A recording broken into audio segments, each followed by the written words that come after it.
Hello everyone. So in this video we will learn how to change the country or region on your YouTube account in just a few simple steps. Whether you are relocating or want to get access to more features for your account that aren't available for your current region, then this video is for you.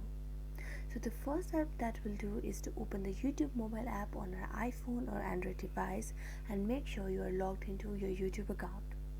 From here, we'll tap on our profile picture in the bottom right corner of the screen, and the next step is to tap on the setting option in order to open our YouTube account settings.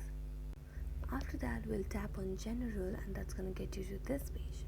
You will see a couple of different options in here, but since we want to change our country, we'll click on this location button right here, and now just find your country in here.